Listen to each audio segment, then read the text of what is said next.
I wanted to thank Manny for the invitation and doing a great job with the program. So, all right, let's get to, these are my disclosures. So let's go to the outcomes of the randomized trials, and then we'll talk about some echo data too. These are two major trials that were presented last year at TCT. And in 7 minutes, I'm going to kind of highlight the 9 years of trial. Here is first is the 4-year outcomes, which was published as a letter in JACC, a research letter in JACC. And what this showed is that you had 14 patients who were randomized to low-risk TAVR using surgery compared to those patients who had a core valve implantation. And you can see here at the end of 4 years, you had 691 patients.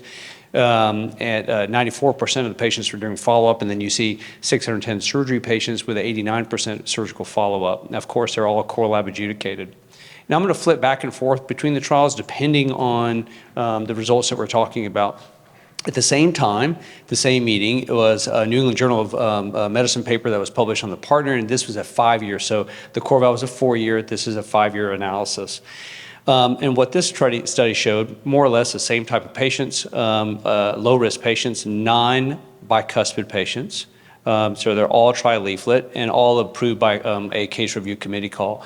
The primary endpoints are slightly different, and I'll show that out to you a little bit also. Roughly, the SDS scores are about the same for the PARTNER 3 and the core valve. You can see they're about 1.9 across the board, and these trials were contemporaneously being enrolled, so their SDS prom had not changed during that time period. So roughly all in their low 70s and all with an SDS predicted risk of mortality of 1.9.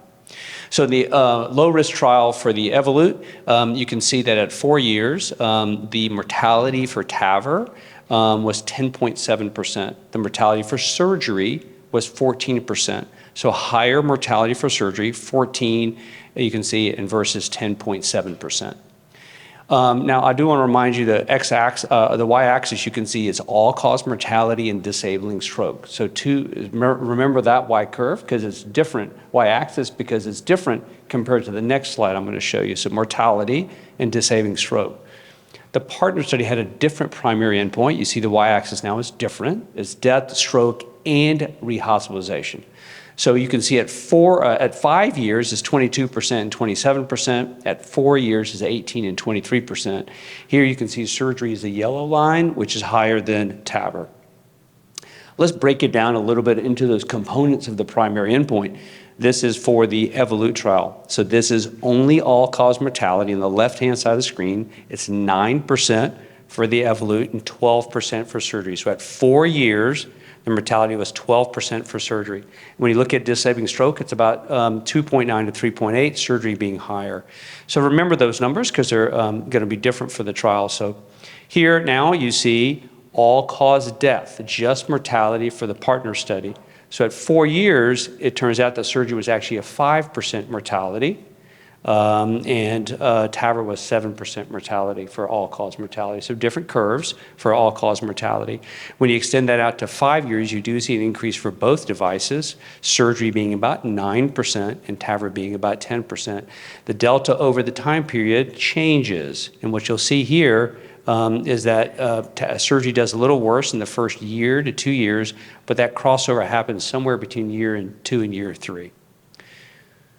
So the causes of death for the PARTNER study we evaluated quite closely, and we broke it down into different categories. The cardiac death was about 8 for TAVR and 9 for surgery over that 5-year period. When you look at other things, like for some weird reason, there was a traumatic head injury in 6 patients with TAVR that actually counted against TAVR. So at the end of the day, CV causes were 26 for TAVR and 21 for surgery.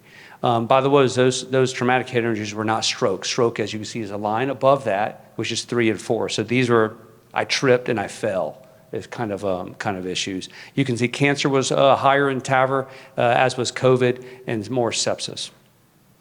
So when we look at just looking at death or disabling stroke, you can see that the PARTNER study had about 11.5%.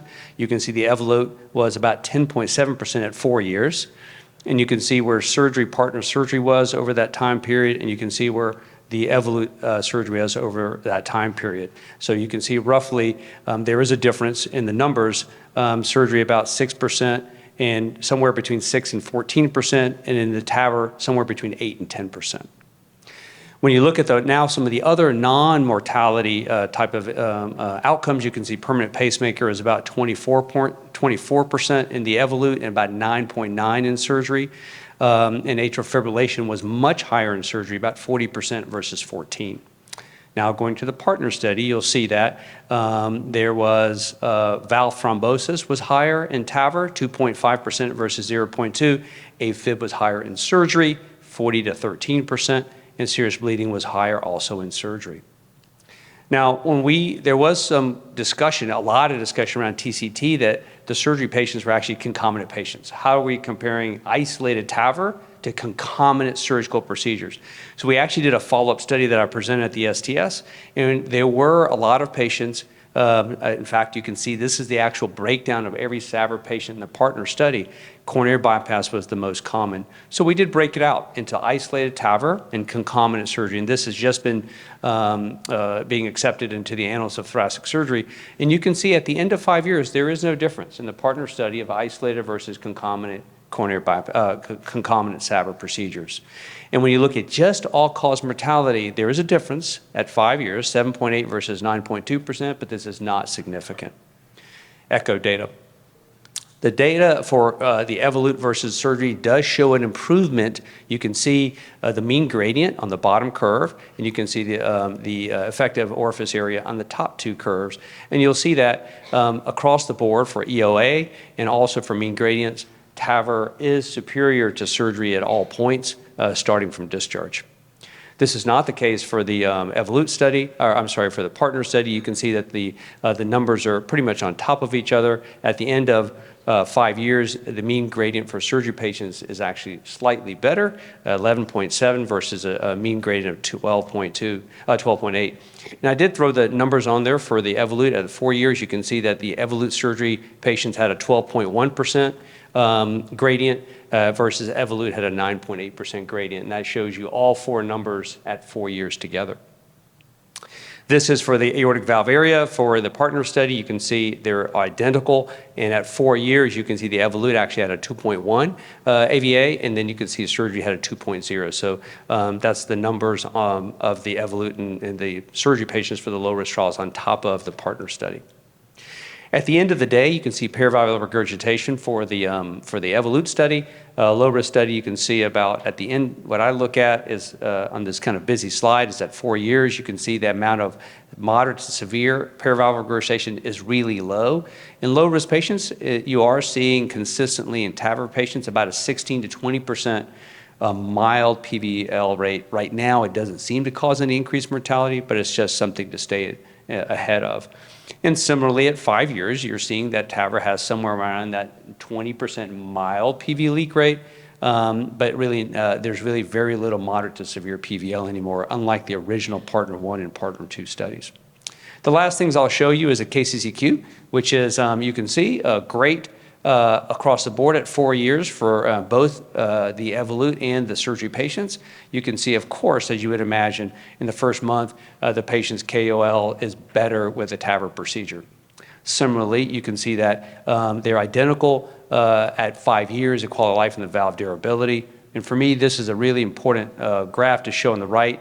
What you're showing that in 5 years, patients either have surgery or have transcatheter valve, have almost a 90%, they feel good and they're alive, meaning they have no bioprosthetic valve dysfunction or failure. So I think that's a good thing to tell your patients that at 90% of you will be alive at 5 years in low risk, and you'll be feeling great without any valve dysfunction.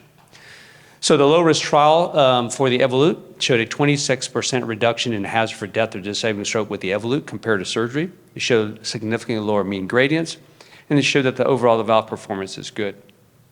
For the partner study, you can see that both TAVR and surgery were associated with similar and low clinical event rates, 1%, 1%, and a 3% rehospitalization over 5 years.